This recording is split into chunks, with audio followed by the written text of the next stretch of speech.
A ONU, Organização das Nações Unidas, classifica a biotecnologia como qualquer aplicação tecnológica que utiliza sistemas biológicos, organismos vivos ou seres derivados para fabricar ou modificar produtos ou processos para utilização específica.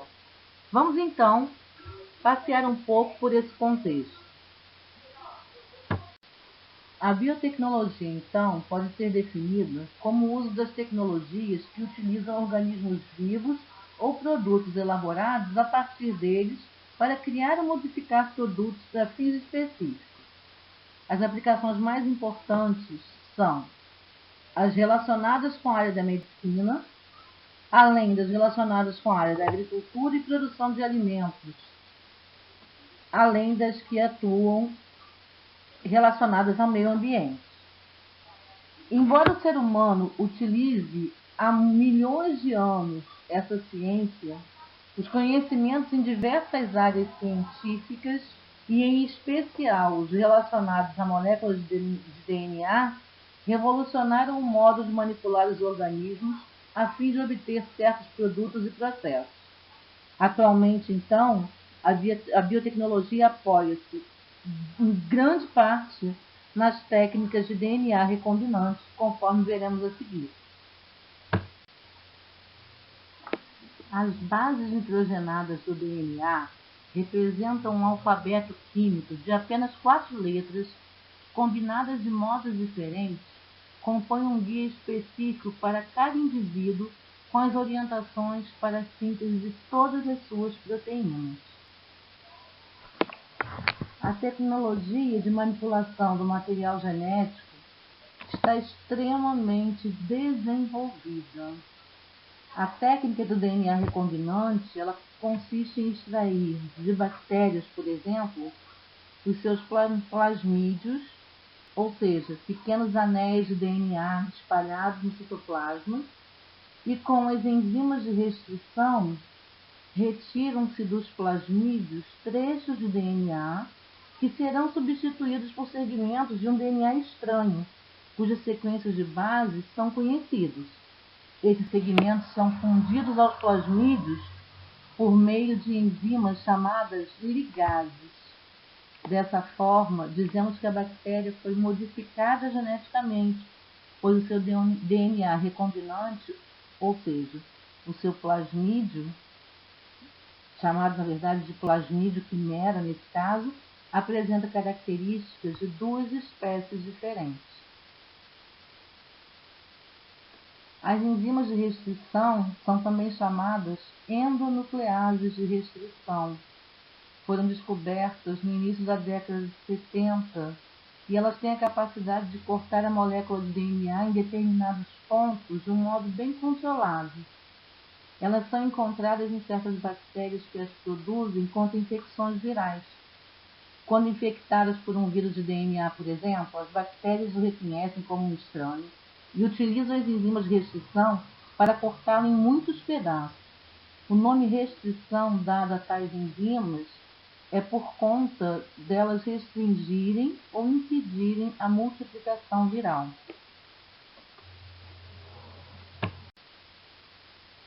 Nesse slide podemos observar a bactéria, a enzima de restrição atuando no plasmídio, a inserção do gene com a característica desejada e, a partir da reprodução assexuada, o clone de bactérias que surgem com a informação desejada.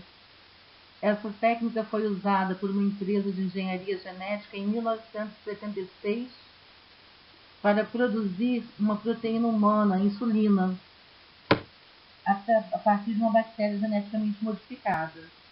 E até hoje é utilizada no controle da diabetes, amplamente comercializada, porque tem um custo mais reduzido, por ser uma insulina sintética, o custo é menor, e porque até então utilizava-se insulinas de porcos, por serem mais semelhantes às moléculas às insulinas humanas.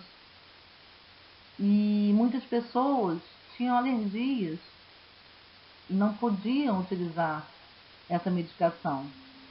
Então, foi uma técnica que resolveu não apenas a questão da possibilidade de comercialização numa ampla escala por conta do menor custo, mas também ampliou a clientela por conta de ser uma réplica da insulina humana e, portanto, não causar um processo alérgico nos pacientes que precisam consumi-la. Usando a técnica anteriormente descrita,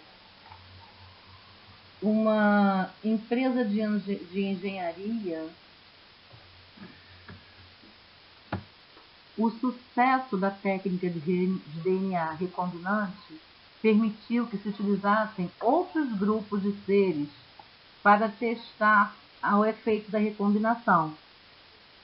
No filme Eu Sou a Lenda, com Will Smith, eles falam da possibilidade de um vírus bonzinho, um vírus inserido no organismo humano, que teria uma informação genética acrescida por recombinação para atuar como um serial killer de células cancerígenas no organismo humano. Então, possibilidades que para a gente durante muito tempo estavam na esfera da ficção científica, hoje fazem parte da realidade biomédica nos nossos laboratórios, nos laboratórios do mundo inteiro, e muitas doenças, nós vamos falar mais adiante, já foram estacionadas por conta da ação dessa recombinação genética.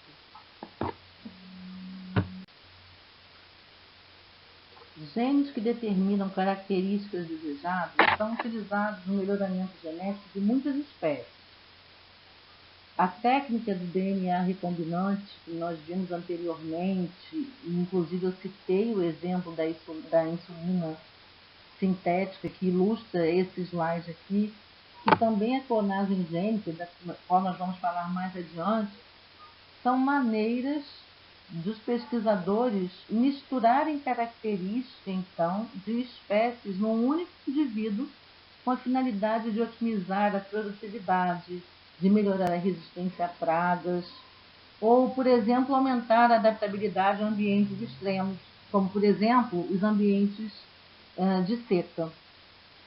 No caso dos animais, um dos procedimentos utilizados para alterar o genoma da espécie é uma microinjeção no óvulo fecundado de uma sequência desejada de DNA retirada de outro organismo, isto é, uma injeção de genes estrangeiros ou heterólogos.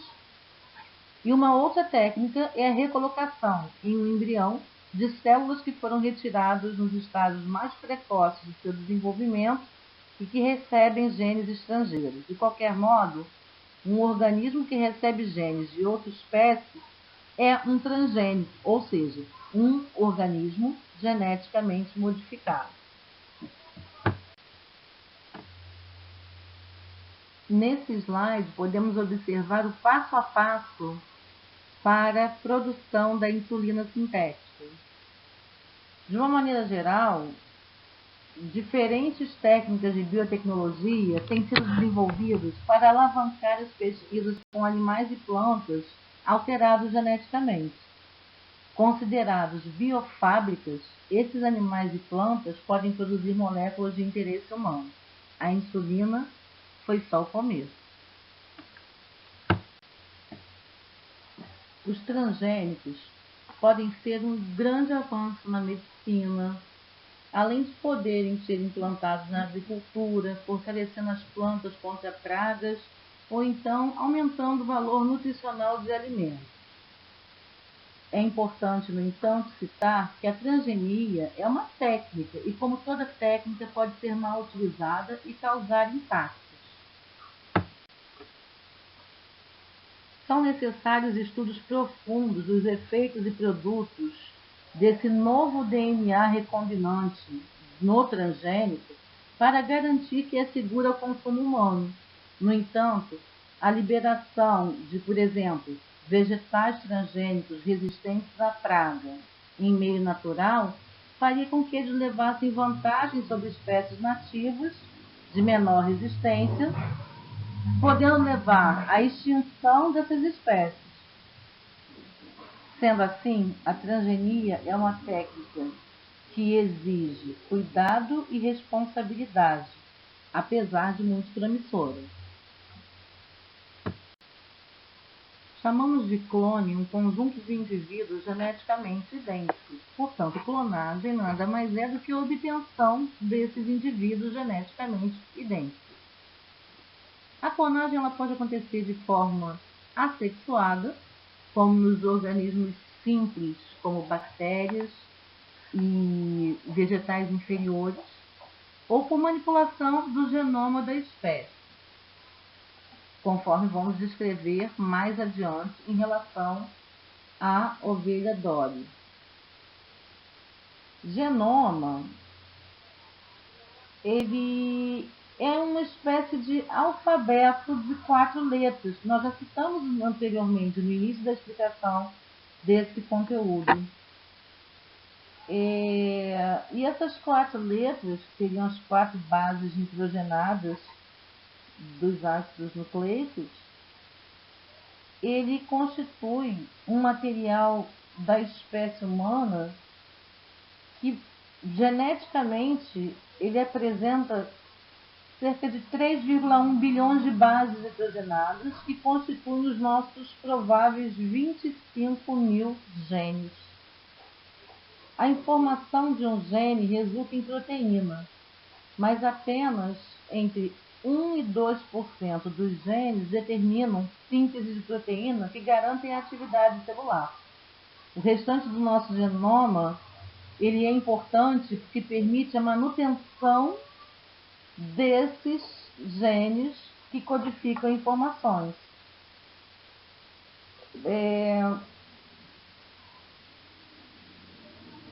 Talvez, conhecendo o mecanismo genômico dos seres, nós possamos agir a fim de não deixar acontecer, por exemplo, produção de proteínas que induzam a formação de tumores em nosso organismo, ou proteínas defeituosas que causam, por exemplo, no caso da hemoglobina defeituosa, anemia falciforme. O projeto Genoma ele permitiu constatar que quanto mais aparentadas as espécies, menor a diferença entre seus genes. Ele mostra, por exemplo, em relação ao genoma de um chimpanzé, o nosso difere em apenas 1,24%. Outras pesquisas mostraram ainda que cerca de 99% dos genes são iguais em todas as pessoas. No entanto, como cada gene pode codificar vários tipos de proteína, concluímos que cada pessoa é única pela diversidade de proteínas que pode produzir, ou seja, que pode sintetizar, e pela interação dessas proteínas com o ambiente, e não pelo seu número de genes. E ainda mais ambicioso que o projeto Genoma Humano foi o projeto Proteoma, que pretende identificar ou sequenciar as dezenas de milhares de proteínas da espécie humana, além de descobrir todo o mecanismo do seu processo de fabricação, seu funcionamento e como interagem entre si. Em 1997, foi anunciado ao mundo o primeiro mamífero clonado a partir de uma célula de animal adulto, mas a ovelha Dolly nasceu em 1996, na Escócia. Ela foi sacrificada aos 6 anos de idade, metade do tempo normal de vida, por conta de problemas que os pesquisadores já encontraram também em outros animais clonados, como excesso de peso no nascimento, malformação de órgãos, osteoporose, redução das defesas imunitárias, etc., que revelam um envelhecimento precoce. Isso porque, em função da clonagem feita a partir de células de animais adultos, o clone acaba alcançando o nascimento com um tempo celular um pouco adiantado. Em 2001, a Embrapa obteve a bezerra Vitória, clonada por meio de uma técnica um pouco diferente, que utilizou o núcleo de uma célula retirada de um embrião com menos de uma semana de vida. Inseminada artificialmente, a vaca Vitória pariu um filhote normal. Em 2004, os pesquisadores obtiveram outro clone, a bezerra Vitoriosa, desenvolvida a partir da fusão de um ovócito anucleado de uma vaca adulta com o núcleo de uma célula da ovelha Vitória, como na clonagem de Dolly. Entretanto, Vitoriosa, clone de um clone, morreu 3 meses depois de nascer. No caso de Dolly, as células retiradas das glândulas mamárias de uma ovelha adulta foram deixadas em um meio de cultura e o núcleo diploide, ou seja, 2N de uma delas, foi fundido por meio de uma corrente elétrica ao citoplasma de um ovócito anucleado de uma segunda ovelha. Essa célula, com o novo patrimônio hereditário, entrou em segmentação e originou um embrião, implantado em seguida no útero de uma terceira ovelha, que foi então uma mãe de aluguel. A clonagem gênica consiste na inserção de um segmento selecionado de DNA, chamado de DNA doador, em um plasmídio ou no cromossomo de um bacteriófago, ou seja, de um vírus que parasite bactérias. Eles vão atuar como vetores de clonagem e posterior replicação desse DNA, o DNA recombinante no caso, em um hospedeiro apropriado, vai ser viável a partir destes seres, como uma bactéria ou, por exemplo, uma célula de levedura, que é um tipo de fungo. Essa replicação ela ocorre quando o sistema de produção de DNA do hospedeiro replica o DNA que foi inserido na célula hospedeira. Dessa forma, a partir de uma das células transformadas, são obtidas, graças à divisão celular, um grande número de células idênticas, no caso, os clones, cada uma dotada de várias cópias do DNA recombinante. Vamos imaginar o seguinte: ocorreu um problema na maternidade. A enfermeira não registrou de quem era a criança, não botou a pulseirinha de identificação. Bem, sabemos que o que não vai faltar é processo. Mas como resolver? Bem, vem aí exames. E no caso específico, o DNA fingerprint é a impressão digital de DNA. As endonucleases são usadas para fragmentar o DNA desses indivíduos no mesmo ponto e comparar as bandas de DNA, de modo que seja possível descobrir a quem esse DNA pertence. No caso dos testes de paternidade, o DNA do bebê deverá ser igual ao DNA da mãe ou do pai, obrigatoriamente vindo de um dos dois. Mais abaixo, vocês verão um exemplo ilustrando essas bandas de DNA que devem coincidir.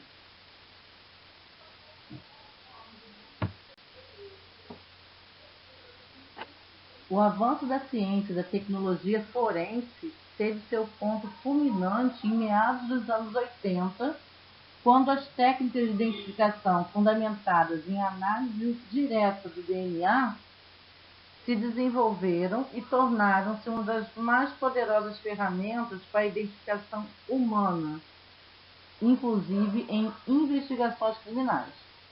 Se antes as impressões digitais e outras pistas eram usadas para desvendar crimes, hoje são inúmeros os espécies biológicos dos quais o DNA pode ser extraído. podemos encontrá-lo em pequenas amostras de sangue, ossos, sêmen, cabelo, dentes, unhas, saliva, urina, entre outros fluidos. A análise cuidadosa desses materiais ajuda a identificar criminosos, porque o DNA possui uma alta estabilidade química mesmo após um longo período de tempo. Foi em agosto de 1988, na Inglaterra, o primeiro caso solucionado, um caso criminal envolvendo estupro e homicídio de 2 adolescentes, no qual um homem se entregou como sendo estuprador e exames de DNA permitiram verificar que, apesar das amostras terem DNA coincidindo entre si em relação às amostras coletadas nas vítimas, não coincidiam com a do homem que confessou os 2 crimes. E a partir daí, a polícia conseguiu solucionar e prender o real assassino. Então, entre os fatores que nós vamos considerar como benéficos para a biotecnologia, está também a questão forense.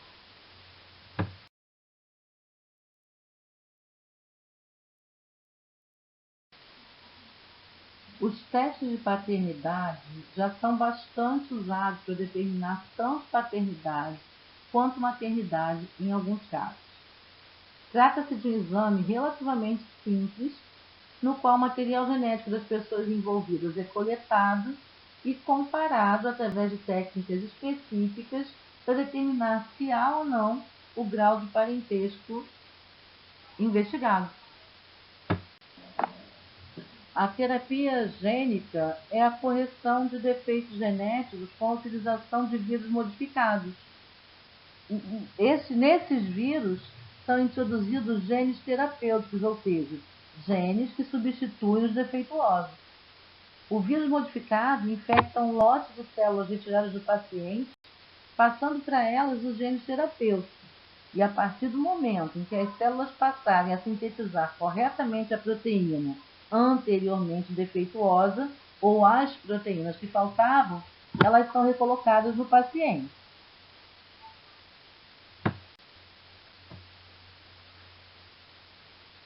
Entretanto, alguns problemas ainda têm que ser resolvidos em relação à terapia gênica, pois os genes terapêuticos podem desligar algum gene ativo, ou então eles podem identificar esses genes ativos como antígenos, como corpos estranhos, ou ainda o vírus modificado pode readquirir a sua antiga capacidade infecciosa.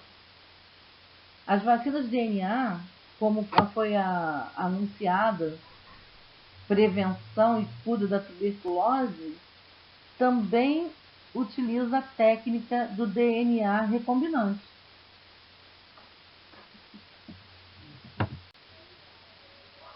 Nesse caso, um gene da bactéria da tuberculose é inserido em plasmídeos bacterianos que são introduzidos no organismo da pessoa, que reagirá a eles produzindo anticorpos.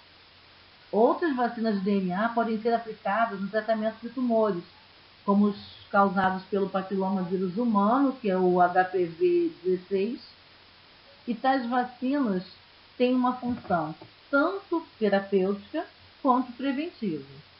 As vacinas terapêuticas são ministradas quando o agente infeccioso já se instalou no organismo, enquanto as preventivas são utilizadas para imunizar os indivíduos contra certos agentes causadores de doença.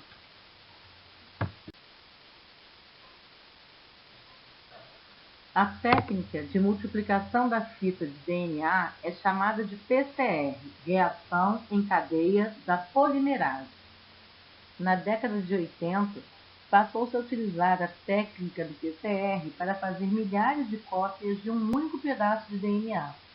Ela é muito usada em tubos de ensaio contendo DNA e mais alguns compostos, e também a enzima polimerase. Bem, as fitas de DNA, elas vão ter mais ou menos 20 bases nitrogenadas, que são as bases complementares. Isto é, que se ligam por complementaridade ao início da sequência de DNA que se quer multiplicar. Quando uma molécula de DNA vai ser multiplicada, deve-se separar a dupla fita, formando assim duas fitas diferentes, mas complementares entre si. Cada fita servirá de molde para a duplicação, e por isso precisamos de dois tipos para que você possa ter, ao final, a unificação, formando a dupla cadeia. A biotecnologia refere-se a todas as aplicações da ciência e da tecnologia aos organismos vivos ou seus componentes, produtos ou modelos, a fim de modificar materiais, vivos ou não, para a produção de conhecimento, de bens ou mesmo de serviços. Como vimos, é um campo muito vasto e, para a finalidade de facilitar o objeto de estudo, foi classificada em 5 tipos que veremos especificamente nos próximos slides. A biotecnologia vermelha é aplicada na medicina com o objetivo de aprimorar medicamentos e tratamentos. Os métodos mais avançados abrangem até mesmo a cura de doenças através de manipulação gênica. Biotecnologia verde é aplicada na agricultura com o objetivo de criar condições agrícolas mais sustentáveis. Biotecnologia cinza concentra-se diretamente na solução de problemas ambientais, como as mudanças climáticas, por exemplo.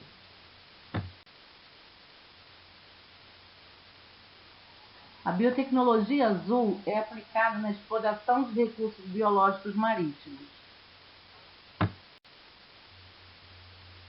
Biotecnologia branca, também chamada de biotecnologia industrial, é utilizada na fabricação de produtos através de métodos menos nocivos ao meio ambiente. A biotecnologia negra, ou biotecnologia preta, está relacionada à aplicação da biotecnologia para fins bélicos, como a produção de armas biológicas. A utilização da biotecnologia vem aumentando consideravelmente no mundo inteiro, apresentando várias oportunidades, como também vários desafios. De certa forma, ela traz esperança, pois existem várias possibilidades de se resolver muitos dos problemas mundiais através da identificação e manipulação dos genes. Por outro lado, a médio e longo prazo, seus efeitos podem ser perigosos. A biotecnologia traz inúmeras vantagens que se estendem por todos os seus campos de aplicação, melhorando a qualidade de vida no mundo. Alguns resultados são mais aparentes e foram listados nesse slide, e outros eu vou mencionar, como por exemplo, colheitas de maior rendimento e maior resistência, menor utilização de pesticidas, os alimentos transgênicos que duram mais tempo, diminuindo o desperdício de comida, redução na quantidade de energia necessária para se produzir os alimentos, utilização de produtos menos nocivos ao ambiente, alimentos com maior valor nutricional, redução na ocorrência de doenças infecto-contagiosas e criação de ferramentas mais precisas na detecção de doenças. Os avanços causados pela biotecnologia também apresentam consequências negativas, algumas listadas aí no slide e outras que eu vou mencionar, como alta dependência de tecnologias oriundas de países desenvolvidos, aumento da concentração de renda, intensificando a desigualdade social, incerteza sobre os seus efeitos a longo prazo, tanto no meio ambiente quanto nos seres vivos, redução da biodiversidade e aumento na ocorrência de doenças causadas por produtos transgênicos.